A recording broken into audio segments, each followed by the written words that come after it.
I've got a pretty tight timeline on here. I want to really stick to the timeline. We'll go through it, but let's have a roll call first. Commissioner Wellens. Here. Commissioner Uri. Here. Commissioner Barry. Here. I want to state for the record that Commissioner Gregoire and Commissioner Klein are here and present. Thank you. Any public comments? No public comment. Okay. So first I want to ask for is the approval of the immediate minutes that you got from July 18th. It should be in your packet.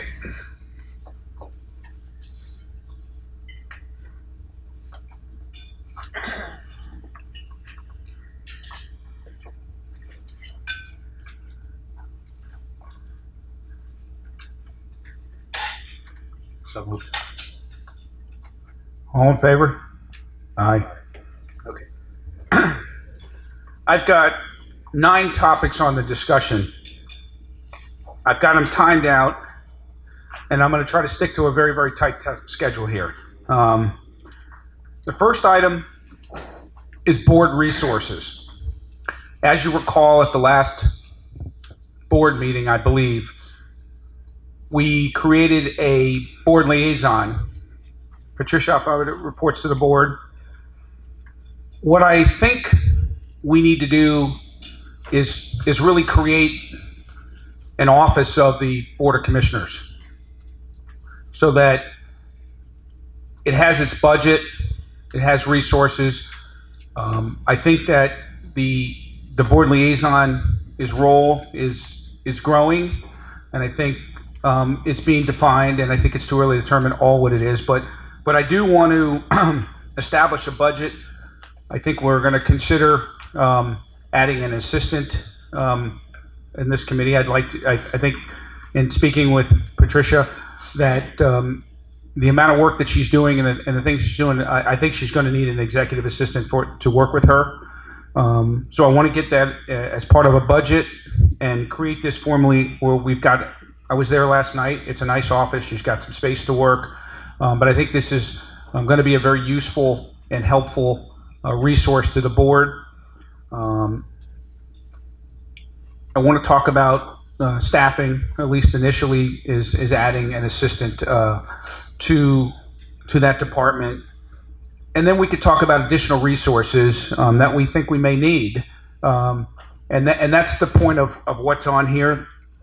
I'd like to make a recommendation to the board after this committee considers it as to what we want to do there, and creating this as a permanent board report to us, and really should become a really useful resource and create the individual in that position should really be a person who directly interacts with the senior management team.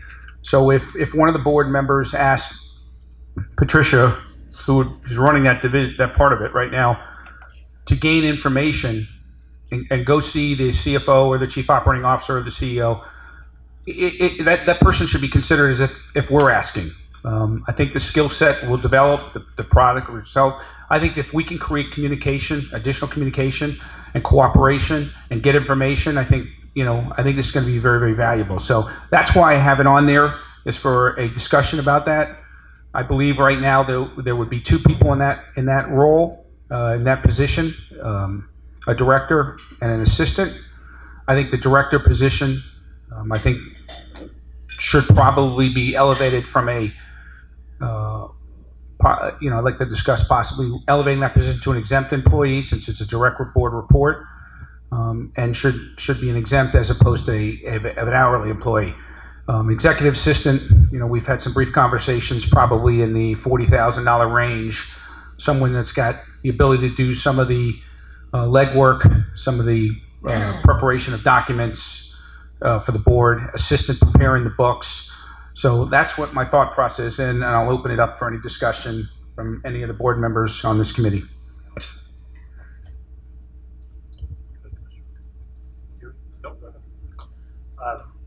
For the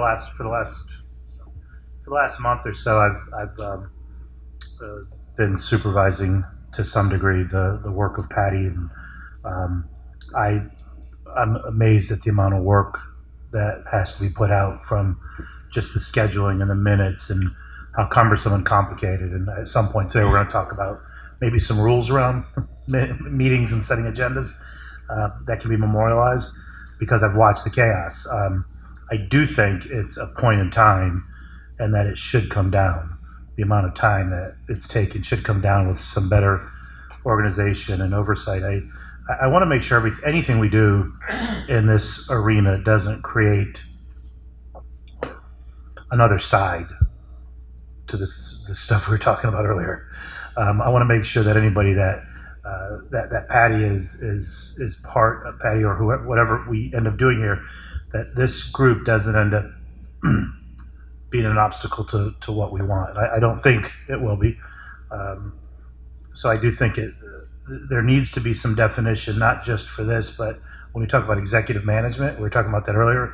I just kind of quickly went through the bylaws, and there are 6 or 7 positions in the bylaws that appear to be the executive team. This I would hope would also be included in that group. When you start talking about budget, everybody's been very responsive. I asked Alan last week to get her a VPN, to get her a printer, and he's done it pretty quickly. They were very accommodating on the office space. I don't see issues there.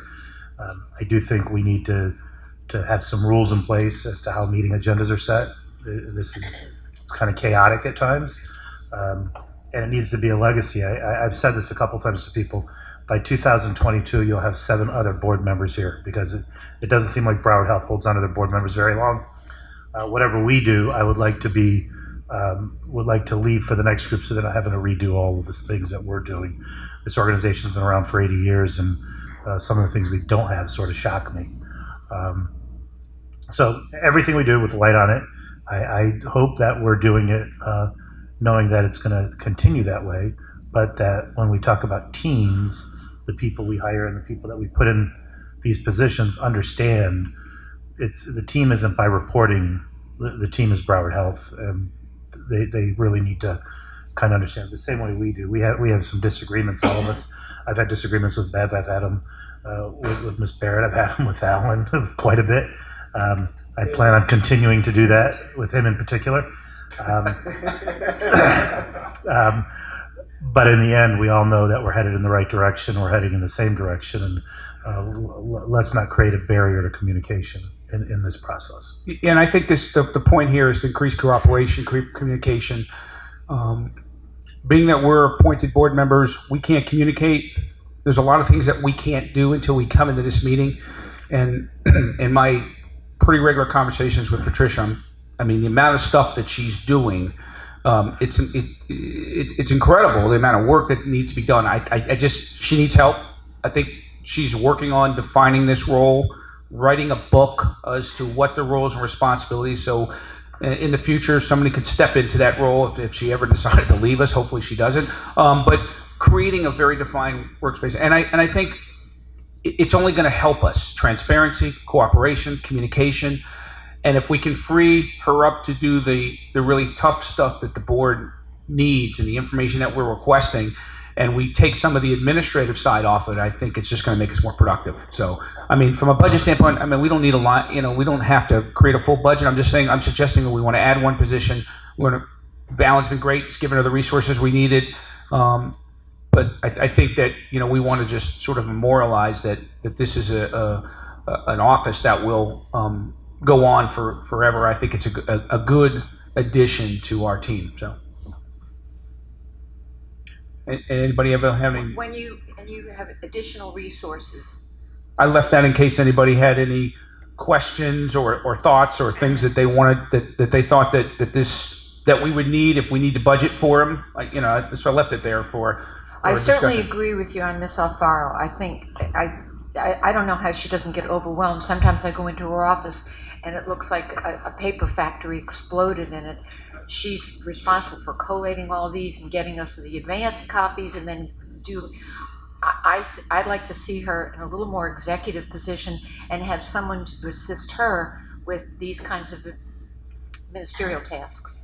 I think last night you were there till I left at 9. I left at almost 9 o'clock, and you were there.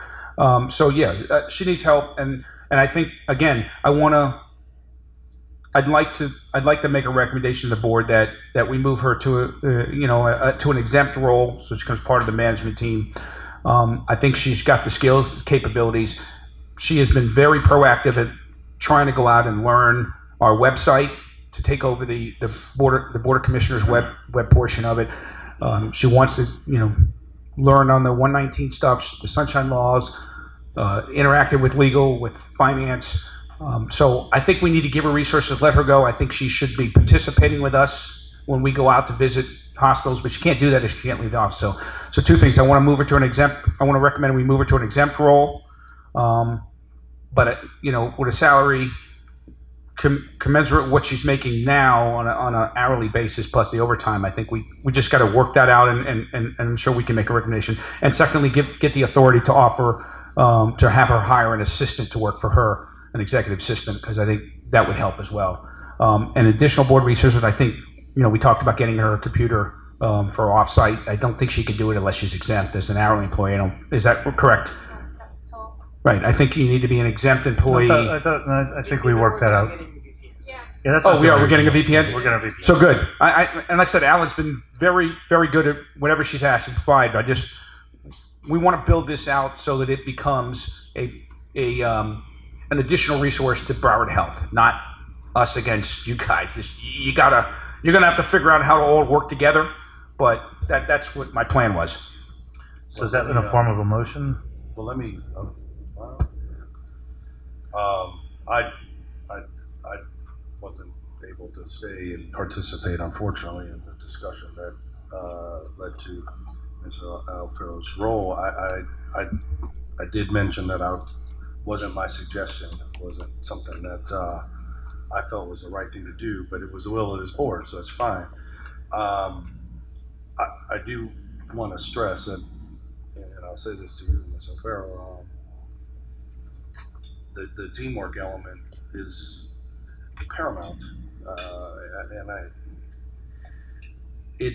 what ends up happening, at least from my perspective, because as you know, I'm not there every day. I don't call every single day. I don't think that's, quite frankly, my role. I'm confident and comfortable with the information that I get.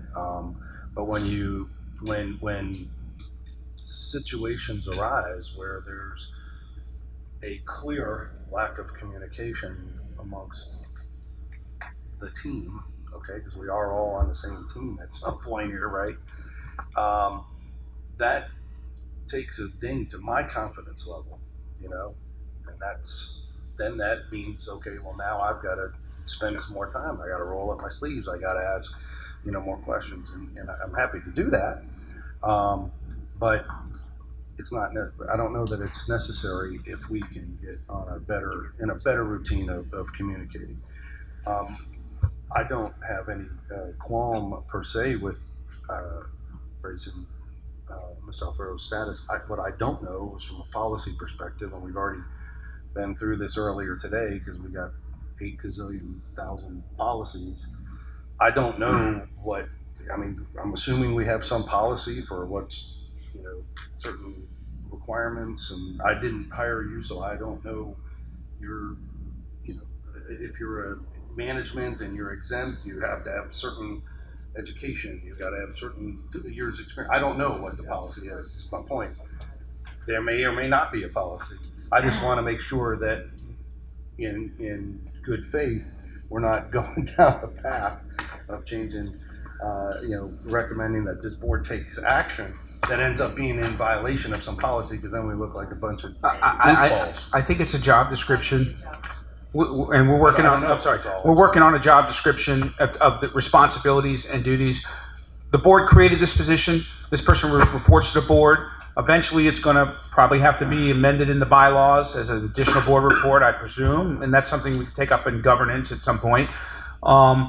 No, I understand, but my point is she's still an employee of Broward Health. Correct. And to be an employee of Broward Health with X title or X status, whatever that is there a policy that we might possibly be in violation of for an exempt management employee person? It would be Regardless, if we are, we it's change the policy. It's job description based. So if you want to put that the director has 10 years experience, 5 years experience, has a bachelor's degree. It all just is based, we grade the position based off of the job description. Right. Once you get the job description, then we can opine on what position should be where. Right. Really And job description based. we're So creating. do you have a proposed job description? We're working on it, and my intent was, we're working on the job description because this is a new role that never existed. So we're learning every day. Patricia is learning additional things that she can do to help make our job easier. And if you look at the number of these books and things that she's creating and the policies that she's having to maneuver around, she gets it. I mean, she's doing a great job. I'm not. I know. I'm not disputing. We don't have I it. We don't. doubt that she works. We didn't. I've been on no. the phone with her late at night too. I'm not disputing any of that. All I'm simply saying is I just don't want to turn around, make a recommendation to the board that the board take a certain action, and then God forbid that action's in violation of. I can't imagine us having a all violation. over the Yeah, sunset. but I can't imagine us having a policy that this would violate, since it's a role that we created a month ago. Well, she was already in a similar role before this, and there wasn't, the job description wasn't. It'll be easy to do that, and I understand what you're saying though, is to look and make sure we don't violate them. I haven't seen anything that does, and in the bylaws, in fact, I believe we were talking about having this position report to HR, but then the bylaws do already kind of accommodate it and say that the person has to report to the secretary treasurer. Right, and we made that. And that's how I ended up Right. getting that. I don't think we are, but I think that we can make sure and enforce. Probably Lynn, you'll have to tell us, I think that would be HR, Alan. or Alan would have to tell us if there's any violations. Well, what I think the board needs to do, the board needs to decide what position it is. So if you want a director, usually directors have 3 to 5 years experience managing people, have a bachelor's degree, whatever you guys decide from a job description perspective, is where we'll go. So if you decide you want a higher level type position, maybe Patty is the admin to the new director. It just all depends on the job description that you guys put together. I think right now it's pretty clear where we are. We've got the person in place, and I think the vast majority of this board is comfortable with the individual in place. She's doing everything we're asking. She's creating the role, and she's expanding the responsibilities. I think we give her a chance to succeed, and we let her grow with what she's taking her feedback on what she needs, and we let her grow, and we develop the job description, and we developed the title that's appropriate based on whatever it is. I'm using the term director because she's running that office right now, and she's going to have one report to her, which will be an assistant. That department may potentially grow over time. We don't know. Maybe it doesn't need to grow, but at least for the time being, I think I'm looking for an opportunity to create it, to formalize it, to give her the authority to hire an assistant, work with Alan and get a budget for the assistant. That's pretty standard. We know what Broward Health pays. That's the resolution I'm looking for. I want to be crystal clear. Ms. Alfaro's doing a great job. I'm not disputing that, and I'm not disputing that she would be moved into some formality as it relates to that job. What I'm specifically and only referring to is there any Broward Health policy that says you to be an exempt employee, to be at X level, whether it's director, management, I don't know. I'm not saying there is. Okay. Do you understand what I got it. If we don't have a title, we don't have a job description, and maybe we're getting the cart before the horse. I don't know. I just want to be clear. I didn't hire her, so I don't know any of the background. I don't know if there's a policy that would prevent us from hiring somebody, giving them a X title. You're now exempt employee, but you may not have the education requirement, the years experience requirement. I don't know, because we can waive that also. Okay, well, no, I know, but we're meeting again in 2 weeks. How about if we put a job description? We'll research the policy to see. I don't think so. We'll do a job description. Patty, you and I can work on that, list everything, and we'll make it work. I'll get the job description, okay? I'll do Patty's job description. The assistant we already have, and we can, if that's what you'd like. And then this way, we can do it and bring it back in 2 weeks. Yeah, I'll research the policy. I don't know that, so And I'll do a job description. Patty and I, we can work on 2 job descriptions, okay? Yours and assistant. Would you like me to do that? Yeah, that's I'll bring great. it back And in 2 my weeks. I have some intent draft- was- I have some draft stuff that I'll give you because I was. Okay, and I Doing do whatever. as well. Okay, So perfect. send them to me. Patty and I, we already looked at a draft you and I did, so we can do that. I was going to have a HR committee. I was going to talk about that at the end. Is scheduling it for second week of October. Everything ready for the 26th is fine. It doesn't need to be done today. I'd like it in place by the end of the October board meeting. Okay. And it might take some time. And Patty and I have talked about this of looking at it. Right now, she's working a lot of hours and working a lot of overtime, and it may not be the best way to handle an employee in overtime. Maybe she needs to be in a management role, and I believe that that person should be in a management role that's exempt and gets compensated as an exempt employee with benefits and all the packages. But she needs help. So I don't have a problem if you guys work on a We'll job have HR. description, We'll have and Melanie. we'll bring it back to the HR committee in October and make a formal Okay. recommendation, as long as this committee votes to want to go forward with that, and we'll put the work together and have something ready to present in October, and then get it to the board for full approval. Okay, and I can Patty Yeah, work with and HR again, with if there Melanie, too. is, for some reason, we can always waive it. good I mean, it's Okay. totally in our I think we purview. need to, I think with our policies, you already know we have thousands, Yeah. so I think it's not a bad idea to look at it. All right, so we don't need we don't need a resolution now, right? Any resolution or anything? I mean, what I would recommend, since it's the will of this committee, that you recommend that this will be done, and you recommend it to the board, subject to no violation of policy, job description probably done by Alan as interim HR, so that you report, you Yeah. recommend it to the board, you say what you want to do, which would be a motion to elevate Patty Alfaro to the position of, if you want, director, which is an exempt. But I thought, Right, Lynn, I thought they wanted to get a job description before they, Well, you would have a title, you'd Right. have a Yeah. job It's description. whatever, and my point was whatever the appropriate title would be for a manager. And I don't know, I use the term director, it doesn't have to be director. Whatever the right title would be, where she could, as an exempt employee, and would be on a level where she would communicate, as a management and as a representative of the Board of Commissioners. And I'm totally supportive of her in that role. I just think we need to do it the proper way. We are. We're going to do it the proper way. So do you want to make a motion?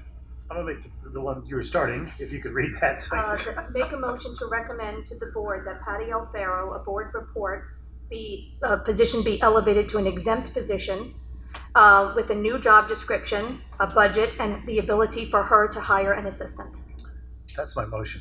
I second Well, you're not on the. Commissioner are Barrett's you on- motion. I think you're not on HR. Oh, that's right, I'm not HR. That's I'll the third second the time I've motion. done How's this. that? All those in favor? That way Okay. there's no confusion on where I All right, so stand. you got some work to do, and we'll get that, and we can communicate, work with Ms. Passo and get that just done. So it'll be on the consent agenda, unless, right, because it's unanimous? So it'd be for, at 3 o'clock or whenever we get Okay. to it, it'll be on the consent agenda. Okay. Item number 3, review the board report new contract. I do not intend to review this contract today, but my point was, a while back, I asked to do a review of the contracting process.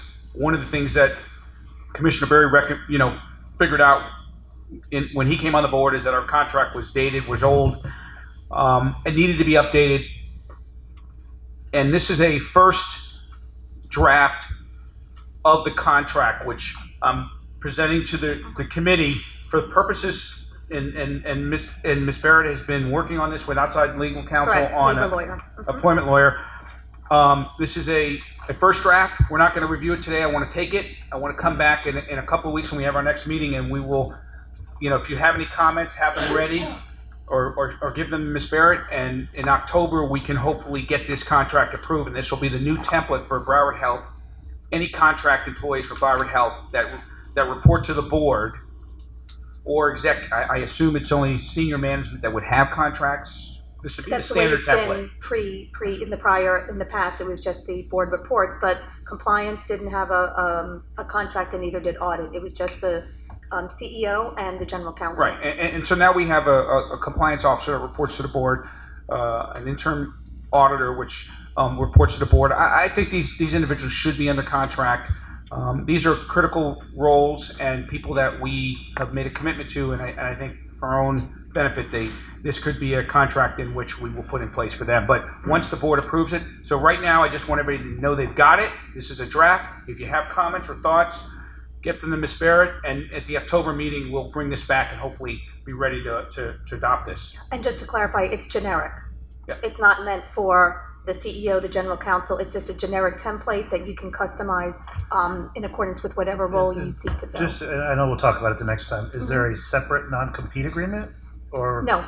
It's not in here?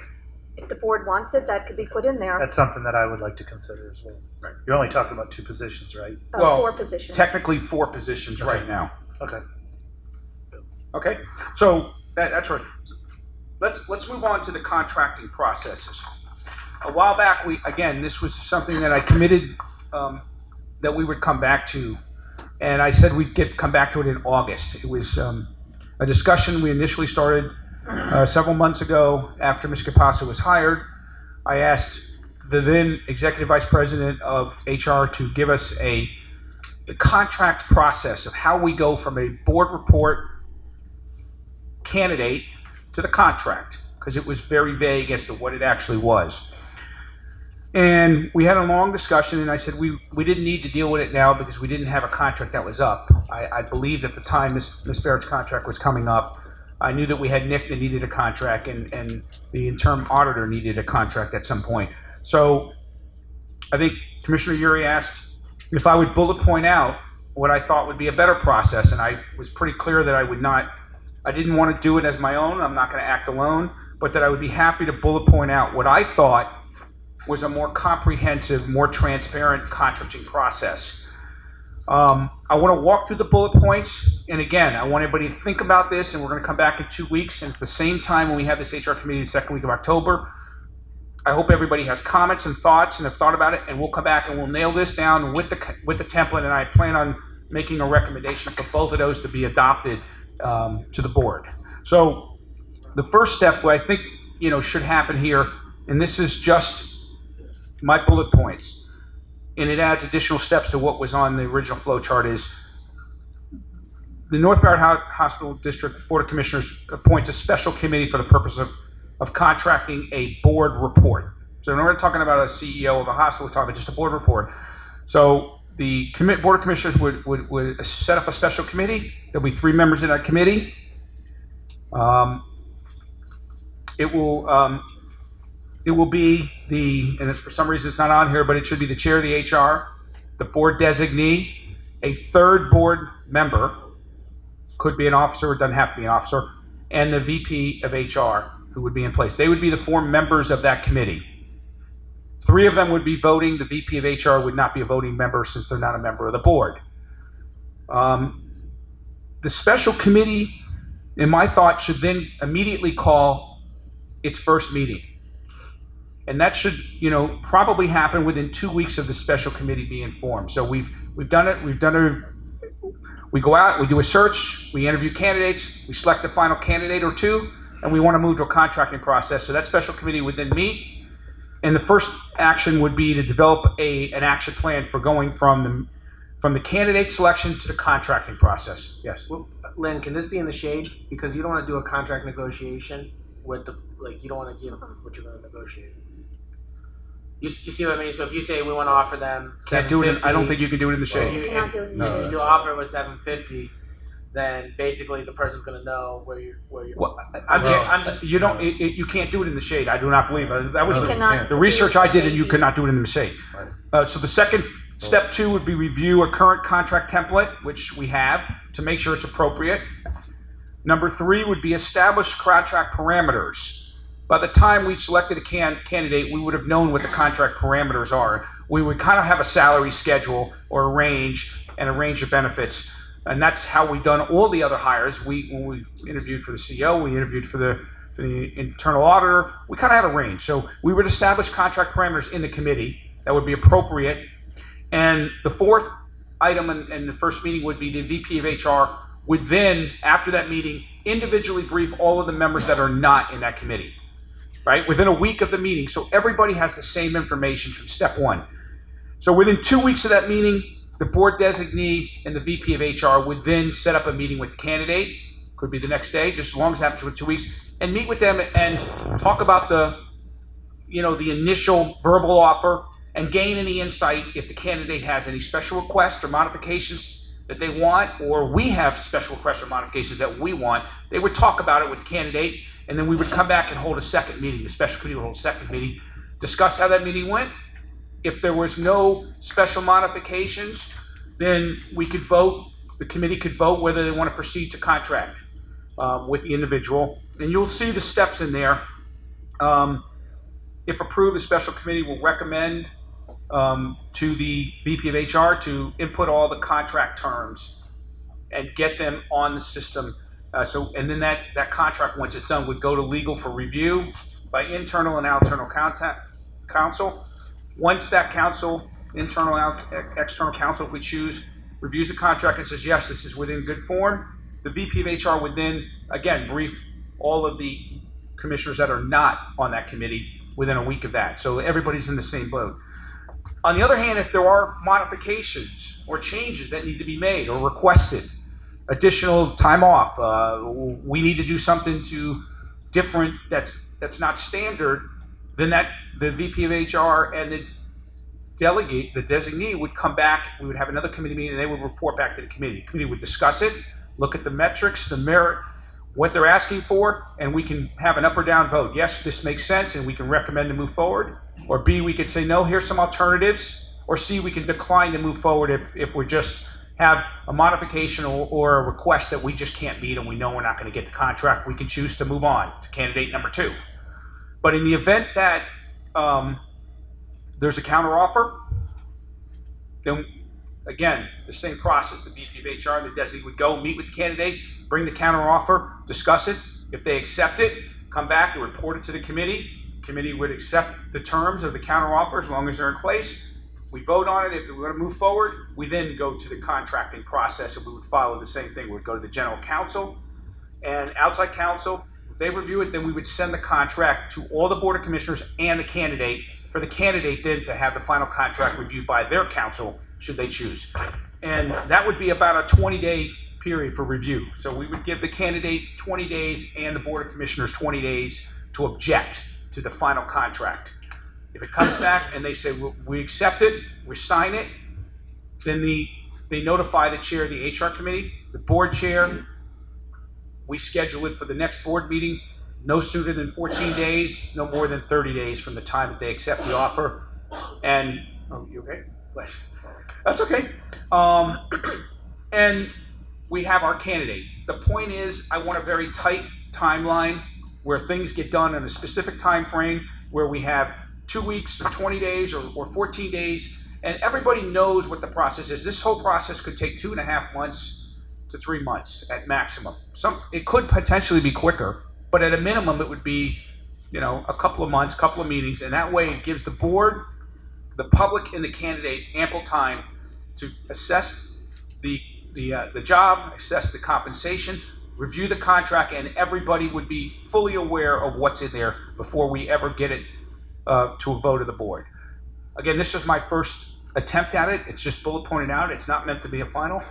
I certainly would ask everybody on this committee and this board to think about it, write down whatever changes or thoughts you have, and let's try to nail this down for the October meeting, which is about a month before, later than I thought we'd have this done. I thought we would get to this in August and hopefully have it ready for September. We didn't have a September meeting, so hopefully we can have this nailed down by October. And again, this is a living document. It may have to be modified from times, but it's a policy and a procedures that I think we need to follow, and everybody knows what it is. I'll open up to any thoughts. Well, my, at least just initial comments, and I will commit to, of course, reviewing and thinking a little bit more detailed, but and my comments are going to be directed more towards hiring a CEO than it is other positions, so I'm just going to state that up front. We lose people in the process when they find out, oh, it's going to be, in a public meeting, it's, we got this issue, we got that challenge. We've lost people at various stages, including at the 11th hour. that doesn't in and of itself dictate our process. But I think it's something to be mindful of. Historically, the board has had a designee have that contract negotiation responsibility and process, and I don't believe the intent of that is to shield things from the public, because I certainly wouldn't want that to be the intent. But I think that what it does do is facilitates a more efficient negotiation, hopefully reaching an actual contract, considerably sooner, or at least a contract that is of the opinion of the board designee, and of course the new CEO or new hire, something that is in a form to be signed. And any meeting that this special committee has is obviously going to have notice requirements. It's going, there's a lot of other issues that can string that timeline out. That's where some of my concern would come. Okay, as well as in hiring a new CEO and handling the back and forth negotiation, which happens not in a vacuum. It doesn't happen all where every single comment and every single concern or issue is raised and then you react to it. It's just generally, at least in my experience, hasn't been like that. And I'm just a little concerned when we start with a committee that we all know what challenges we have getting committees to meet, here. That's my initial reaction. So I know we're not looking to vote on it, and I appreciate that we have an opportunity to review and think. I'm just throwing that out there for those that maybe haven't been through some of the hiring process. And again, my comments are much more focused on the CEO, because that is a concern of mine as it relates to having to notice meetings. There's a ton of back and forth, and sometimes when you're coming into a new job, you don't necessarily want the what position you may have had on a particular element of the agreement prior to actually signing it to be, let's just say, dirty laundry. That's all. It is a public role. It's a public position. Everything about the compensation and everything is public, and the public's entitled to know. And by the time you get to the point of where this committee would be formed, we've already interviewed and selected the final candidate. So I don't know what the candidate would be concerned about. The candidate by that time is going to have a pretty good idea what the salary would be. It's going to be a pretty good idea what their responsibilities would be. And for sure, they're going to know that at that point, their name is public. Their resume has already been public. I just don't see it being an issue. I think that we are all professionals on this board. We all have various backgrounds, and hopefully this board grows to 7 people and gets fully staffed here before we have to hire somebody else. But I think the skill sets of 7 professionals with various skill sets can really help to dial in and get the right candidate in that role and negotiate the difficulties of getting a contract. So I think more transparency, more openness, more cooperation of the board in the hiring process would eliminate a lot of the concerns and the questions that came up that this came from. I think the process was broken before. I think it was not efficient. I think it was not transparent. And I think that's not the way we should be operating. Again, we're talking about 4 individuals, which all of those roles are currently filled. This is in the event that we have an opening at some point in the future. And at the very earliest, we're going to have an opening in a couple of years when Ms. Capasso's contract's up. So I think we have a little bit of time, but I think we need to nail this down so we know what it is and we agree upon it and move forward and just put it to bed. And this is another item we can check off that we've got completed. We can move on to more to a laundry list of items that we need to fix. So that was my point, and I'm not asking for a vote. I'm asking for your input. Have it ready, and let's deal with it in the October meeting and have these 2 items ready to go, unless anybody has any objections. We're good? Yep. Okay. Item number 5. I want to I have this slotted for 30 minutes, so hopefully it doesn't take that long or more than that. I want to go back to the personal leave policy, and this is an issue that came up at the last board meeting. And I said at the last board meeting, my thought process is that board reports should be removed from the personal leave policy that exists that was changed. The personal leave policy for all of the employees and management below the board reports is outside of our purview. I'm not going to rehash that, the issues that I had and I believe others had. Commissioner Berry was one who had some issues with it. But when it comes to board reports, the four of you work for us. I think we should be setting your responsibilities, your roles, your calendars. We should be aware of them. And I believe that if you're a board report, then you report to us. And I want to pull the 4 board reports and any other future board reports that come in out of the personnel policy that exists for executive management going forward. And that was what I said my intent was at the last meeting, and I wanted to bring it back to the HR committee to have a discussion and a recommendation to the board. I think Ms. Capazzo, Ms. Barrett, Mr. Hatfield, and Mr. Crooks reports to us. And should you, right now she's not an exempt employee. When she becomes exempt employee, she would have the same personnel policy as all board reports. Right now, she's an hourly employee, and I think, and I'm not sure, but I have no problem with having Patricia as part of that, as long as it's appropriate for as an hourly employee until she becomes exempt. And that was a question I was going to come back and deal with. So that's why I say all board reports that I presume would be exempt employees, exempt being salary, not hourly, because hourly we probably have a policy in hourly that's for all hourly employees. Correct. So that's why I'm not including Ms. Alfaro now, but at some point, if she becomes exempt and this passes the board, then that would be it. So it would be 5 employees at that point would be pulled out of the personnel policy and would revert back to the policy that was in place unless this committee decides they want to recommend something else. I also think that we need to consider who, what, when, and where our direct reports are, when they're in the office, when they're not, what days they take off, how much vacation time. They work for us. I think we establish that policy. They don't establish it themselves. That's my thought process. I'm opening up to discussion for anybody on this committee. I'm allowed to discuss, just not vote, correct? What is the I agree. policy, then? Do you have a Excuse copy me. of the policy? Go ahead. Please, first.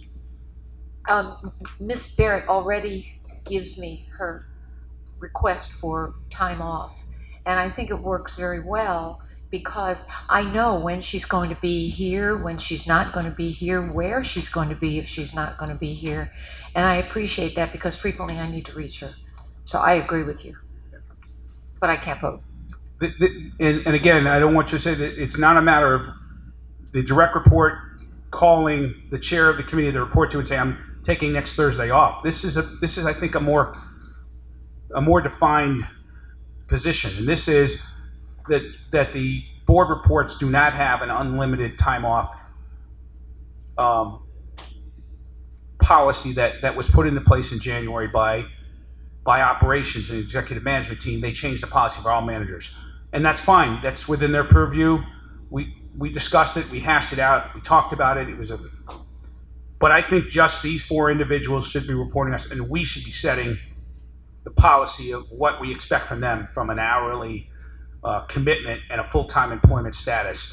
And I believe as the process is occurring in legal, that Ms. Barrett talks to the chair of the legal when she's going to be out, whether it's out for a business purpose or a vacation, and that calendar should be loosely known by the chair. And I think we should know if Nick's going to be out. The chair of compliance should know when Nick's going to be on vacation. I'm not talking about an unscheduled date when he wakes up, he's not feeling good, whatever. I'm saying he's going to be out for a vacation. If it's a scheduled event, we should know. The CEO should also have that. So should the internal auditor. We should know if Nigel's going to be out for a period of time. It should be noticed ahead of time. We should approve it. the head of the chair of the audit committee should be approving Nigel's vacation schedule. It just can't be they can take as much time off as they want. And I'm not saying anybody's abusing it, but I think a policy for board reports should be set by us. Commissioner Mullin, do you mind if I just? You just shut it off. So, you guys can decide your board reports. Obviously, I've taken my stance where I think the PL should be. What I suggest for you guys to do is you have to determine, do you want it to be a vacation plan where you want your employees to take vacation because employees that take vacation are more efficient, more effective? Or do you want it to be, if they don't take their vacation, does it roll over? It almost become like a savings. So do you want to make payments out to people once they leave? And then you guys can set, if you want it to be, we want you to take 6 weeks vacation a year because we think it's important for our employees to take vacation because that's what a vacation plan is. Then you should set, in my opinion, a set amount of time that they have a year, including holidays and sick time and et cetera, and go to more of a use it or lose it. So we want you to take 6 weeks. If you don't take 6 weeks, that's really on the employee. We don't advise that. If you go back to revert to the other way, and one of the main reasons why we changed our plan is because we felt that people were using it as a savings account and more of like a retirement account or like a savings account, which is not the purpose. And I would hope you guys agree would not be the purpose of a vacation plan. And that's all I'm going to say. It's you guys make the vote, but that's just kind of my thought process on it. In today's day and age, the savings plan, a lot of big companies are taking executive management role positions that some of it is use it or lose it, okay? We can set that policy. We're talking about 4 people out of 10,000 and potentially 5 out of 10,000. I think it's pretty easy for this board, with the experience level of this board, to define and make modifications to what the policy was prior to that. And if we want to look at it and change it, we could do that. But I think it should immediately revert back to what was in place before the PL policy changed, just for those 4 individuals. And that's okay. I just think that you guys need to, we're halfway through the year, so you guys are going to have to set, how much time they're going to get if you adopt this today. And in September, are you going to say 6 weeks divided by 12 and then they get the rest of the year? Remember, there's Christmas time coming up. So I don't know if you want to adopt this effective January 1st. That way it's a clean, easy break.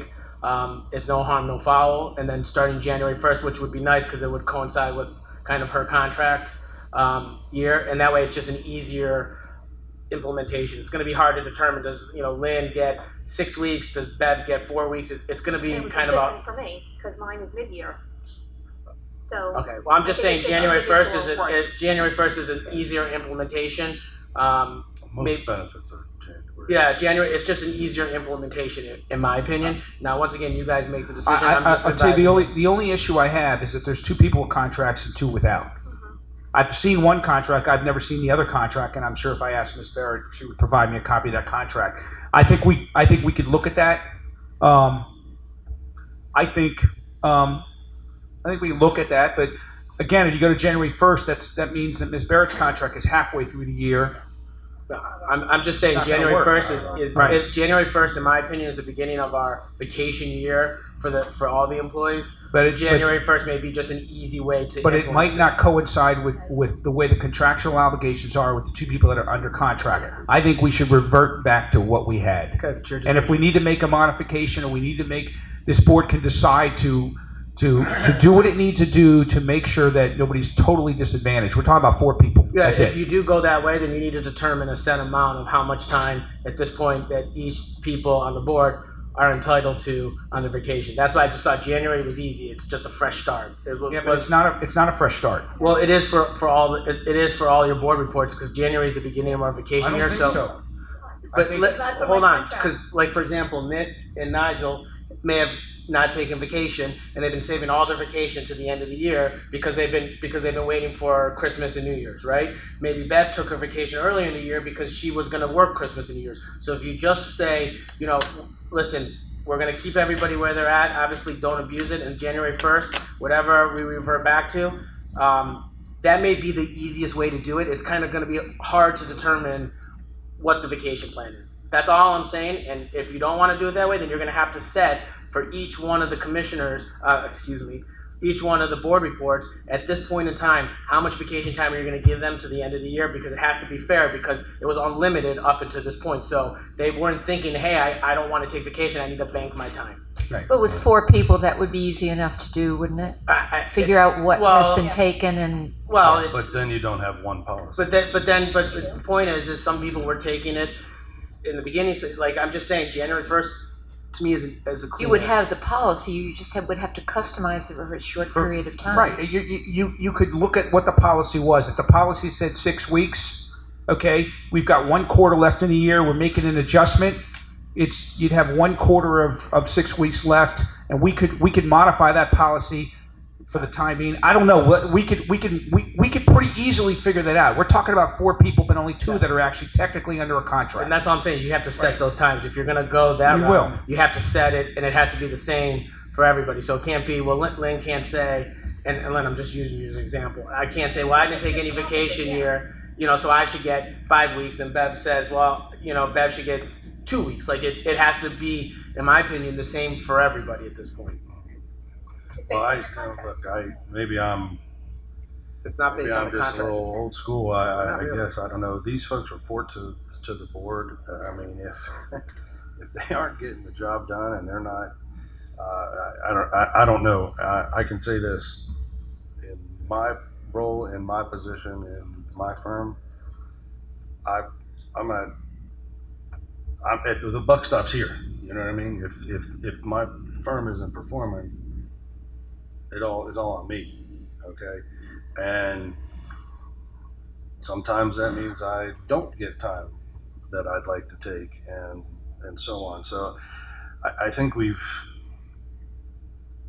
got to be a little bit mindful of what level of person we are talking about here. When I hear, I'm just going to speak as if I'm not qualified to be the CEO of this organization, but if what I hear when somebody says, well, you're going to share your calendar with me, I need to know when you're out sick. I think as a CEO, I don't know. That would be. That's not what I said, though. I said if the person's out sick, they're out sick. But if they have a scheduled 2-week vacation in August, it should be cleared by the person that they most closely work with. If it's the compliance officer, be the chair of the compliance committee. I think needs to approve that. The operative word there is cleared. Okay. I understand, but I don't. There's a job that needs to get done. I understand. The job either gets done or it doesn't get done. I've been on vacation, actually, as a member of this board. I've been out of town, and I've had to hop on a plane to fly down to be here for 25 freaking minutes to sign the damn tax hearing because we just don't have it, together when it comes to scheduling meetings. But the job had to be done, so I did it. You understand? So my point is when you're the CEO of a multi-billion-dollar hospital system, and the idea that you somehow can't manage your schedule in a way that gets the job done, that you're ultimately responsible to a board of commissioners for your performance, and we review that person. I mean, I can tell you this, I've never had any trouble reaching Ms. Capasso, reaching Ms. Barrett. I mean, anytime I've ever tried to reach Nigel, he's responsive, and Nick as well. I don't say, where are you? Are you sitting at your desk? Do you understand my point? I'd like to ask so that's my Commissioner opinion. Berry. I mean, he raised the issue originally. I'd like to have your input. So I would have probably gone the opposite way from what Alan did. I would have probably given if you had to give some, I don't like the policy at all. I don't like unlimited PTO at all. And we all know that. If I were going to give it, I'd probably only give it to the 4 direct reports. We went the opposite way and gave it to tier 1 and 2. 300 people. That's a lot. Snapping them back, there's all kinds of accrual issues, and it becomes a problem. I don't think it's that much of a problem with Ms. Capasso because I don't believe she took her payout. I don't think she took her time out. So I don't think it'd be that difficult to figure out. She hasn't accrued since March because there's no accrual anymore. So that's an issue too, and how to figure that out. I do think it's part of an overall benefits discussion too. I was reading one of these millions of documents last night, and I noticed some of our competition has some healthy retirement plans that we may not have at our exec level. So I do think we should talk about our 4 direct reports and how that's done. I don't know that I would do anything today, but I'd like to look at the whole thing and say, in this contracting process gives us that opportunity to say at this level, here's how we're going to treat them. I expect the 4 people that answer to us to be working 80 hours a week, to be honest with you. I don't think it's I'm not worried about the time. I have worried about, it's difficult at times to see how people are doing, but you have 5 hospitals that are spread around. I'm not going to put a tracker on anybody's car to make sure they are where they are. They're professionals. They're adults. I want to make sure they do their job. I think snapping them back, I get what we want to do there. I think it might be a little too aggressive to do that today, but I do think we should look at it and make sure that whatever we give. I don't know what the plan was before. What did senior level accrue? It goes on time of service. So if you're here, it was about 8.2. It's about, Melanie, correct me if I'm wrong. It's about 8.2 hours per pay periods. So if you start every pay period you work, you get about 8.2 hours, and then if you're here a certain amount of time, so you got 26 days. About 26 is days a year. Generally speaking, yeah, that's usually. And then as you went longer, you get more. As you get years of service. That's relatively healthy, right? It's a month. Was there a maximum? It was, I think, Melanie, 500 hours is the maximum. No. What's I think the maximum accrual? You're talking about the maximum accrual, 500. But what's the most you can get per year? The most you can. Like if you have 20 years of service. If you have 20 years. Yes. Melanie, do you know how long the max was? I don't have the exact numbers, but it does vary based on your length of service. It increases. Yeah. So I'm sure 40. I'm assuming between 40 and 50. What I would suggest is that with the contract, we also come back to this issue and make a decision, and we get some information from Mr. Goldsmith and see what would happen, how each one would be treated, because they are different time frames. We don't have a common review date here, right? Everybody's when they start, so it's going to be different for Ms. Barrett versus Mr. Hartfield versus Ms. Capasso. I think we need to make sure whatever we snap back right. Yeah, of course. And we don't. I'd like this to be resolved by October HR meeting and a recommendation to the board, one way or the other. I don't like things lingering out there. It's, So if the 4 direct reports take unlimited time between now and then, we got problems. I think they'd have a hard time having a job. At least I would I would not be supportive of that. I'm not. I guess my point is I just know the way my schedule goes, and I can't imagine being CEO or general counsel of a multi-billion-dollar hospital system, and the challenge that comes. You're as much as last Valentine's Day. We had to issue it, out in Parkland. I don't doubt for a second that if Ms. Barrett or Ms. Capasso was on vacation, that they would have been on the next plane back. I know myself and I have situations where I'd love to be gone for 2 or 3 weeks at a time, but I can't. But when that opportunity presents itself, I try to take advantage of it. And so, you're sitting there with this idea that nothing accrues, and then there's a maximum, and I don't know. I just think we got to be a little bit mindful of the concept that just because there's not a accrued leave policy, that I don't, to the extent that is abused, okay, that's their job in jeopardy now. I understand, but it should have never been changed in the first place, Commissioner Uri. They got paid and offered contracts or salary and offers based on their role, and changing their benefits to the point where they have unlimited vacation is a significant change to their potential overall compensation and benefits package. It should never have been changed for them. If we want to make a change, it's within our purview to make the change for those individuals and those individuals only. Totally fine. And that's why I want to review going back to where we are, and if we ultimately decide to modify it or change it, it's our decision. Understood. I don't get to set my compensation at where I work. I don't get to choose the benefit package. I get to choose from what the CEO has driven down. The CEO doesn't get to set their own package. The general counsel, we set it, and that's why I say we'll take it back in October. We'll ask for input, and we'll review it. Let's see how much vacation time each person is in, and what, if any,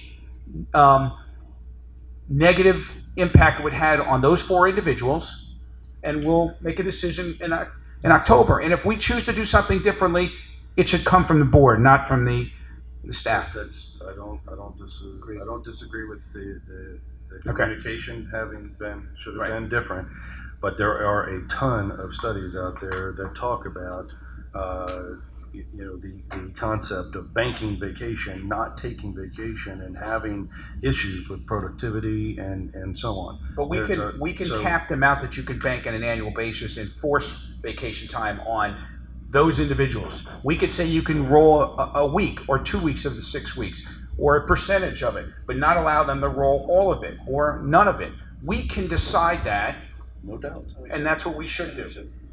Okay, let's move on.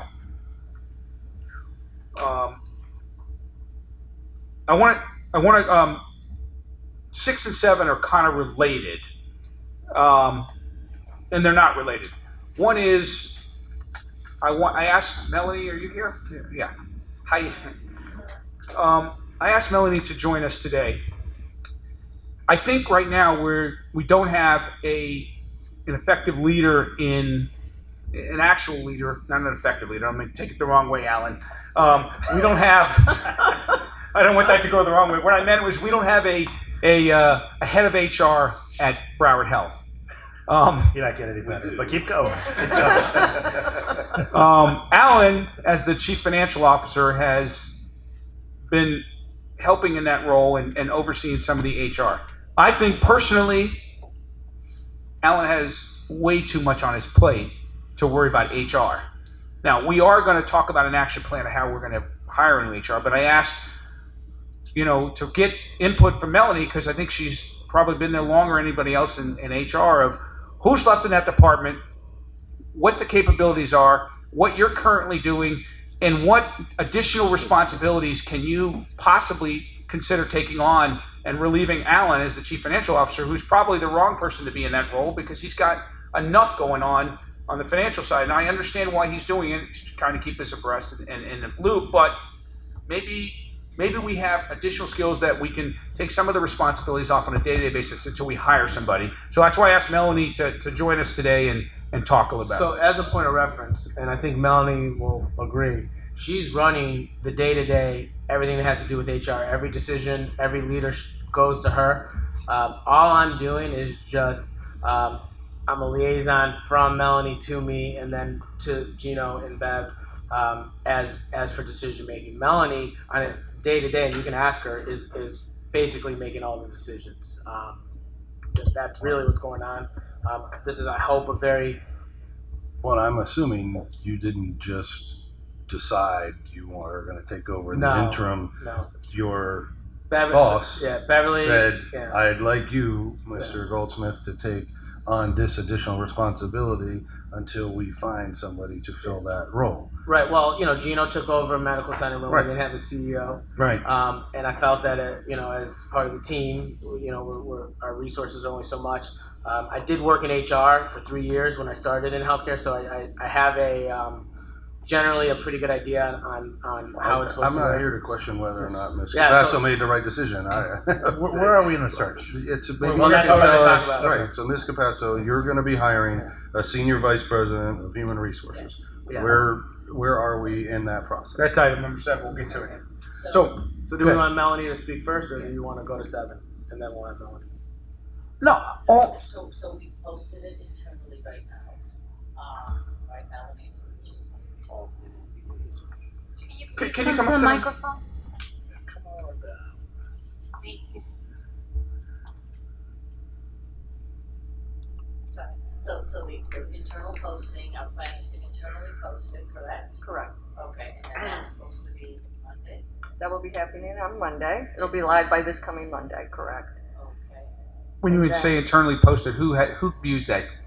Internal means to On our website and LinkedIn, and then like. So anybody that goes on the Broward Health's website looking see for it. a job would see the posting of Correct. Senior VP of, or whatever the title, Senior VP of Yeah. HR, is that the title? We're gonna do it this evening. Okay. That's correct. And then, Melanie, but it also links up to other sites, correct? Yeah, we have several sites that we link in with, and we also have a plan that we'll present as well to additional sites like SHRM and ASHRA, which would be appropriate. And then based on that search, we can make a determination if we need to do a more global search, headhunter, et cetera. But we'd like to start initially with that process ourselves. Okay. Managing that. Is there anything that you need now? Resources. I mean, is there anything you need now? Because it might take some time to hire somebody. Do we need to be thinking about finding other resources to help you? Because you were 3, now you're 1. Well, I am in the process. I did present a plan to Alan that included some restructuring and some additional positions, and he has approved those. So we're in the process of now hiring an HR analyst, 2 additional HR analysts. I need people to work in the HRIS systems and in the compensation area as we reevaluate our compensation practices, do our assessment, make a recommendation. So he has supported me in that initiative, and also I have a couple other positions that we're talking about. So those are moving forward. Now, would those be roles that you typically would be filling, or would it be the Senior Vice President of HR selecting those individuals? I think it would be appropriate to fill those roles like HR analysts. Those would be appropriate. Okay, all right. That's all I'm trying to just understand. I don't want us to go 2 or 3 months if you need resources at a level that Alan may not be interacting with every day. You know, like you say, analysts and things like that. So I just want to make sure if it's appropriate and that's a typical person that you'd be adding, then make sure that that you get those roles filled.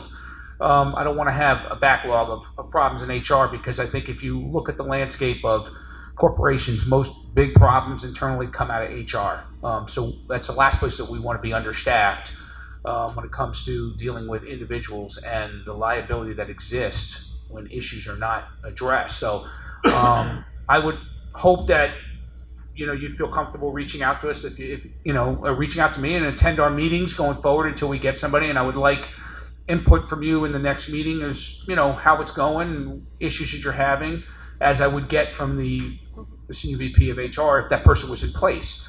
I think that would be helpful. I think you've been here a long time and it seems to be really well respected. So I think that your input and ongoing is where I want to go. And that was the point of when I had interim HR. I wasn't necessarily trying to take something away from Alan. I just want to understand what's going on there. What are you doing? What do you need? How can we help you? No, I appreciate that. And I would like to say that we have very good resources in the regions. We have very strong tenured leadership at the corporate level in areas like learning and development, EAP. We have really good things happening in HR. I know there's been some focus on some negativity, but we have very good things happening. So what I'd like to do is spend more time on that discussion as well. Okay. And you if we have another meeting in October, I hope you would attend and maybe share some of what's happened between now and then, and any items that you're working on that you think that we should be aware of, and again, transparency and understanding is what our role should be, all of us. So, thank you, and I hope that we get you some help soon. All right, thank you. All right, let's go into the action plan for the search. Al and I have talked about this. I believe we should do a global search. When I say global, obviously U.S., not outside the U.S., but a global search.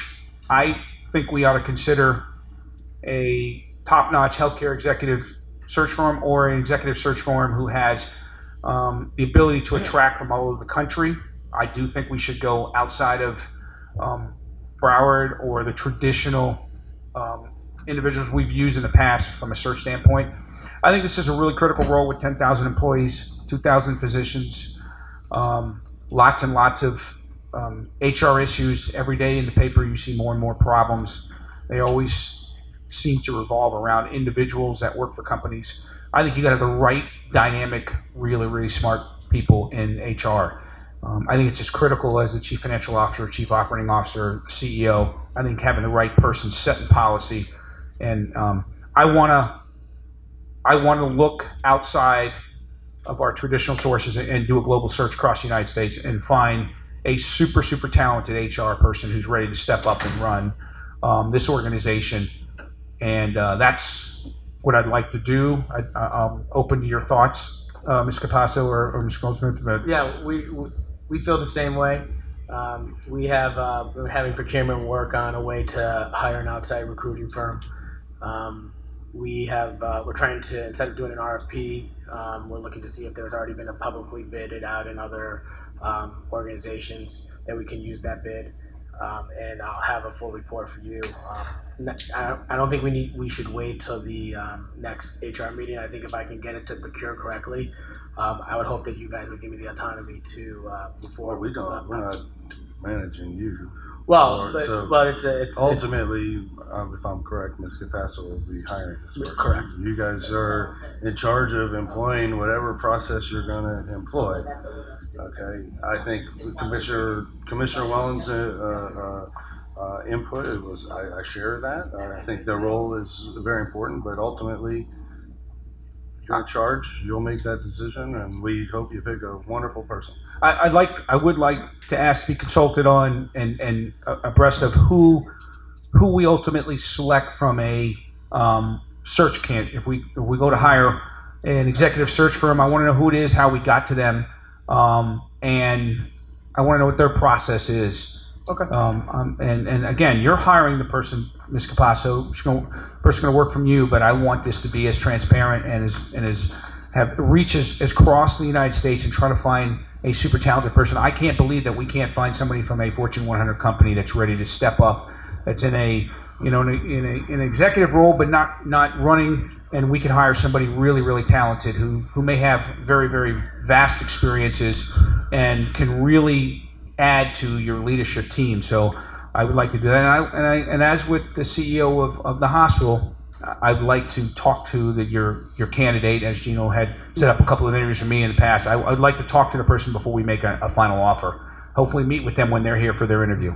So Joe, let me just want to say, who we selected, we'd like to know, and how we got there with that. How we got, and Do you want to talk to the company as soon as we do this? We'll get some bookends. Do you want us to narrow it down to, do you want to speak to just the one that we chosen, or do you want to speak? well, I would assume if we're going to hire a search firm, they're going to bring you a list of candidates. I think we should see their top 10 candidates. Right, and do you want to see all 10 or no? I want to narrow down their top 3. If we're going to talk to them, I think if we get to the top 3, I want to talk to them or at least meet them when they come in. I think we should interview their top 3 candidates after they've done their search, they've narrowed the field, you've had information, conversations with them, and you get to your top 3. I would like to meet the top 3 candidates. I think this is a super critical role. Let me just ask a point on that, though. If I don't know, Commissioner Wellens, if you're planning to have the committee meet with the persons or not, but if it's just you, I'm just concerned about whether there might be a chilling effect on the recruitment process if the people who are the candidates need to then go through what may be a quasi-public process and may be exposed if to... it's just Commissioner Wellens and and it's not 2 commissioners and there's no sunshine violation. It's sort of what we do with the CEO. We like to give you guys the opportunity to meet all of our leadership if possible. And I would argue that if the chief internal auditor wasn't a direct report, but was a report to the CEO, I would assume that the chair of the audit committee would want to talk to that final candidate or final 2 candidates, if not in person, but over the phone, before we made that commitment. This is a major role. I've met the CEO that you're going to meet, the future CEO, if we get ratification here. I had a nice meeting. I expected to spend 10 or 15 minutes. We spent an hour and a half and talked. I think it was a productive conversation. I got to know John pretty well. So I think it can be in a private setting because it's one-on-one, and I don't think it's a public. I don't think it exposes the candidate to anything. We want that. Right. Okay. We think it's important. Your input is important. We all have to work together, so we're okay with that. Okay, so check 7 off, and you'll come back to me as soon as you get that search firm set up, and then let's have a reasonably tight timeline for the candidate search. I don't think this is you know, I mean, they'll know what they're doing. If you hire- Usually the national searches take 3 months. yeah, 3 to 5 months. and that's okay. Okay. I want to get the right person. I don't need to rush here. I want to get the right person. Okay. Okay. Audit human resource staffing. We dealt with a number of the other budgets, but Nigel Crooks, if you can come up, he was very helpful in when I did my update with Nigel, which he does on a regular basis with me. He presented me his budget and his staffing request, and we talked about a number of things. So I want to give Nigel an opportunity to come up and talk about what he thinks he needs in audit and what we need to do. Yeah, from a background information, it's just so you know, we've been doing audits in fiscal year 2018, and we have done about 30 audits with 4 staff members, and it's kind of invidious for us to do all this work with this limited employees, and it takes a toll on them. Where I've heard rumors that some of my auditors want to quit and because it's too much. So what I've done is present a budget that I would like some staff increase and also some outside source, because we saw improvements that we can increase our revenue base, and that it's all listed in the budget. Let me just take you through it. And it's tab number 8 in the human resource book. So anecdotally, what I would like to say is that to increase a total of about 500,000. Increase incrementally over the next 2 years. But for 2019, I would love an increase for my employees of $31,000. That's in aggregate for each member. And also increase from 2020, an increase in 1 FTEs and about 200,000 in consultant services. This will help enable us to review the billing cycle, where we see an opportunity to recoup some money because of improper billing. So what happens is that if you look at the total number of hospitals, which is about 5,000, and you look at the number of billion of dollars that we are losing, the industry is losing, it's about 1.25 billion in revenue for improper billing of revenue. So we feel that if we can get somebody in there to help us review that, then that would increase our revenue. The Broward Health revenue about $22 million. So we feel that necessary for us to get someone to help with that project and provide visibility into that revenue stream. And also in 2021, I'm looking for 2 additional FTEs, which will cost us about $215,000. Okay, so if we look at your staffing, let's just look at the 2019 budget. You've got the chief internal auditor, you've got an audit manager, it's an open position at this time. Right. So what we're looking at, what you saw here, what you're looking at is the whatever is in blue is what we need, is a need that we have. We recently worked with Alan, and we got recently got two additional auditors, but we still need more. If you look at what our competitor are doing, if you look at Jackson has, I believe, 12 employees. Memorial has 13 auditors. We didn't work in the audit department. And we're similar to them, and we only have 8 at the moment. So, of which, it's only 6 of us are auditors. So, in order to provide a value-added service to your Broward Health, definitely we need some more help. And that's what I'm pleading to you guys to do. If not, I'm going to be a department of 1 based on what I'm hearing from my department. Well, I noticed that you have senior auditor 4 and senior auditor 5, right, but you didn't budget them this year. Is that? No, that's not in the budget, right? So this is what I'm looking for incrementally over the past. So, okay, because it's a little unclear. So it's not in your budget, but you want to hire those people now? I would hope to hire at least in the incremental years leading up to 2020, 2021, if that's allowed. But what I'm looking for now is to at least increase my auditor base, increase their salary to about $31,000, and also provide outside service to help provide that visibility in the revenue stream. Okay, so the increase in salary is something you got to work with Alan on, but right, this is the opportunity where the vault is open. So the question is do you need those auditors this year, or do you need them next year? Well, I would love them this year, to be honest with you. What I'm trying to do is get the best case scenario, and I can work with Alan, but if it's all possible, if I can get them now, it would be paramount. Well, let me ask you, Yeah. what is the delay in getting these? Because when you and Well, I sat down, hold on, great when you and I question. sat down, Yeah.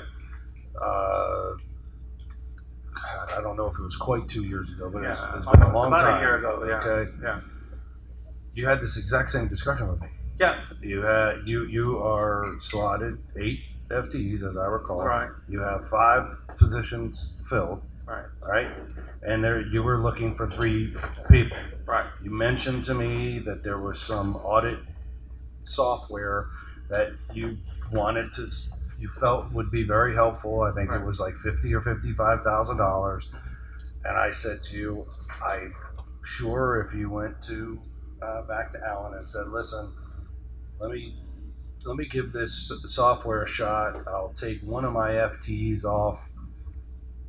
I mean, I'm just trying to understand where we were, because this has been going on for a little while. Yeah, and I don't want here's what happened. So I want to understand why we're not filling the roles, I guess, because you desperately need them. Yeah, but here's what happened, Commissioner. We don't have the rate of pay in our budget with this organization to pay auditors who has the wherewithal to really perform the audits that we need. If you look at our audit spectrum, and I've provided each one of you our audit, we have touched every facet of the Broward Health. We have done compliance, we have done construction, we have done the whole gamut. We run the whole gamut of the district. So we need people in there who has the ability, the wherewithal, the knowledge, the skill sets to really help us to do that. And in order to do that, we have to pay them. So when we look at we're paying someone $70,000 who's a CPA, they just say, you know what, I can take my skills somewhere else. They're not going to come here and do that kind of work. Is the CPA a requirement for one of the positions? Well, it helps. Not only CPA, but CIA, Certified Internal Auditor, Certified Fraud Examiner. Any one of those talented certification would be good. Do you have an idea of what the market rate should be? Well, yeah, and I gave an average here. If you look at the bottom part of it, where I put salary comparison. So Robert Half is a well-known, renowned place that you audit. You have accounting principles, and you have even Broward Health. We are below Broward Health standard in terms of what their 50 percentile is, what we get paid. So if you look at what our auditors are getting paid, you take Broward Health 50 percentile, we're below that. So I understand that. My question though is who's stopping you? Well, because I mean, you and I've had this. Well, it's you gotta and I've be had one- this conversation. Because not everybody's privy to when you and I have sat down. We've had this conversation 3 separate times. As a board, There's nobody here, and I think I'm speaking for everybody, who is going to stand in the way of getting a job done and getting a job done well. Who are you communicating with if you're posting a job and you're not getting candidates? We're communicating with HR. We have gone through them numerous of times and have to elevate the average cost, the percentile, because we only bring people in at a certain percentile. And so if you can give us the authority, or HR the authority to move our percentile to a higher level than what we have now, which I believe is 25 percentile, then we've been able to offer more to certain people. I don't know that we need to do that. Is where I'm going. So we're going to have to pay people to work here, and we're going to have to pay them appropriately. No doubt about that. But where I'm getting confused is how the communication is going, because you've never once shared with me that we aren't getting people here because we're not willing or able to pay them enough. And I've seen Alan or Mr. Goldsmith here shaking his head. How are we arriving at these decisions? Okay, so I'm posting a job, and if we're not filling positions, and it's strictly because of compensation, then we got to get it together. So do you mind if I just speak? So in his budget, this performer, this isn't a performer that's in our budgeting system. He's budgeted for 9 FTEs, and his annual audit expense all in is 907,000. 977. 907. I'm looking at this right here. Oh, okay. I'm looking. Okay, I got you. You're and So yours. Okay. he's saying here 811. To the 2019 budget. So he has 9 FTEs in there. I think it's 8, Alan. I'm looking at the ID. Well, I think one is, we already released one, so that's. I know, but you're budgeted for But 9. that's okay. You're budgeted for 9 FTEs. This was your budget that you submitted for you. Like I said, I didn't really have a lot of oversight into this budget. I looked at it, but I basically said that the board reports, the board would determine and deal with their labor. So he has 9 FTEs at 907,000. It's a 30% increase over prior year. I think, Nigel, you'll agree. We've had several conversations about how I think that you need to hire some high-end auditors, and I think you need to develop some low-end auditors, and it has to be a 2 to 3 year plan in order to develop an audit department that you feel comfortable with. I don't think you can go out and hire in our pay schedule. We all have to deal within our pay ranges, just like when we have to get CEOs and CFOs. We all have to stay within the range of our pay. That's how we become fiscally responsible. Well, I think that's the issue because our range needs to be raised a little bit. But the same thing is we would have loved to raise the range of the CFO of the system to get to get, but we have to live within a range. I never was brought to Melanie or me or what it may have about that the range is too low, but you can go in between the 25th, the 50th, and the 60th based on the amount of experience that the auditor has. Mr. Crooks, hold on a second. We are 35 minutes behind, and we need to move along. We talked about having these budgets presented at the next HR meeting so we can work on it. No, I think the budgets are going to be for the 26th. Okay, that's fine. But my view on this, I looked at what you do in internal audit. You don't have the horses, from what I understand, to do the types of things. You definitely don't have anybody in revenue cycle that can do what you're trying to get done. Simply raising people's salaries that are already here from 78 to 91 isn't going to get you there. You need to do an honest budget about what you need. Alan is right in that you need some high-level auditors. You don't have a single person salary in here that could do the revenue cycle stuff that you need to do. Just the revenue cycle. I'm not even talking about all the other things that you guys are charged with doing. Right. It's a highly sophisticated, complicated process to be able to look and see what's going on in there. That's what I do for a living, and I couldn't hire a director of a project at any of these salaries.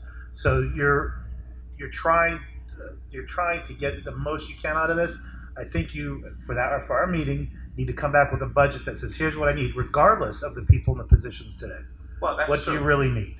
However, that's why I wanted the 200,000 to fill that outside source that would help me with that revenue cycle. That's one. Right. You have construction issues. You cover everything in this hospital. I looked at that list. I've been in healthcare for 35 years. I couldn't do most of the stuff on that list, and I know the people at this level can't do it. And they've done somewhat of a job, but in order to maintain them, I'm saying to you that's what I actually need for those employees I have now, that 35,000 to increase, because if not, I'm going to be a department of one. All right, here's what to that extent, I think it's what I'm asking is just to increase their salary right now for those that I have now. In addition, I will hire higher level people within 3 or 4 higher level people that can enable to do more stuff. But for keeping these people, that's what I'm asking. Because let me ask something. We have a meeting on the 26th. We've got to approve the budget. Right. Can you go back between now and next week? Go back and look at it. And in a perfect world, forget about that you want to hire 2 people down the road. And tell us what you need now. If we're talking about $100,000 or $200,000 addition to your budget in a $1.5 billion business, it's a rounding error. But that rounding error could be really critical to us managing the business if we get the right people in place now as opposed to waiting. Okay? Go back, fine-tune this, understand that the vault is open. You just have to tell us what you want to withdraw. Okay. And give us a best case scenario in a perfect world. What do you need right now to do what you're doing? Remember, we're asking you to do additional items next year. you need those people in place today. We're not talking about spending $3 million to build out a facility. We're talking about hiring a couple of individuals. So we're talking about really a rounding error in the big scheme of things, but it's got to be in Alan's budget, and you guys need to work this out. So figure it out, come back to Alan, work with Commissioner Uri, and let's get this resolved before the 26th. So if we have to adjust the budget by a slight amount of money because we need to give audit, which is a critical part, let's get it done. Let's not wait. Okay, I think, I think we're telling you, give us what you need, and we'll figure out if we can make it happen, right? I think that's what you're saying. I'm going to agree with that. Thank you. Can we move this next item to the board meeting? We are 35 minutes late. The next item is really just scheduling a date. Okay, let's do it. Okay, so I want to, we clearly didn't have the time, and I never intended to do a follow-up on the CEO workshop there because we didn't have the time, but I do want to schedule a couple of items, the next HR meeting, and a special. The HR meeting is going to consist of 2 meetings next time. It could be the same day, but I want dedicated time. I want an hour and a half for the HR so we can finish the contracting process and all this, and I want an hour to an hour and a half strictly on CEO metrics. So we're going to need 3 hours. I'd like to budget it that way. I'll give you an hour and a half. We'll spend an hour and a half cleaning up all the HR stuff that's left over. And then I want an hour and a half to do nothing but finish and review the CEO metric workshop because we need to tell Ms. Capasso what the metrics are going to be for this year. I have my own perspective on it. I think it's a little difficult to go back to day one, back in January 31st. So we need to be reasonable in terms of what we're going to evaluate for this year versus what we're going to evaluate starting January next year. And that's going to take some time. So I want to schedule that. Now, my preference would be, let me get my phone, and you tell me, I want everybody at the CEO workshop part of it, the CEO metrics piece. If you can't all make the first piece, which will be the traditional HR, Ms. Gregoire and Chairman, that's okay, but I think we all need to be involved in the metrics. So my preference would be October 9th or 10th. Do it in the afternoon, 4 o'clock to 7 o'clock, something like that, 3 o'clock to 6 o'clock. I think that gives us all an opportunity to run our business. I don't know what your schedule for the appellate days Either are. one is okay. Tuesday or Wednesday. How about you, Commissioner Berry? You have a preference? You said 9th or 10th? 9th or 10th? Didn't we just schedule something for the 8th earlier today? The week of the 8th, you didn't say it's a particular day. As long as the 10th is kind of difficult, but the 9th, as long as it's not have a meeting from 7 to 9 a.m. other than that. No, I would like to do it later in the day. It's easier. I think it's easier for me later in the day than earlier in the day. Okay. So I would like to do something at the end of the day, whether it's 3 or 4 o'clock, so that we can all. I could attend on the 9th as well. Commissioner Uri? I can do the 9th, but I'm going to have a hard stop at 6:30. Okay, fine. We could do 3 to 6. That's fine, 3 to 6. So on the 9th, we will finish we will make a recommendation on the board resources. We will complete the contract approval process. We will have the contracting process done. We'll have time to review policy board reports for PL. Hopefully by then we would have hired and in the middle of a search for an SVP of HR. And that's going to clean up most everything on the first 7 items on my list. Nigel and audit will have been resolved by next week, and then we have. So we'll everything on the current list that will be resolved, and we'll have an empty block, and we can work on the things that we need to go back to. And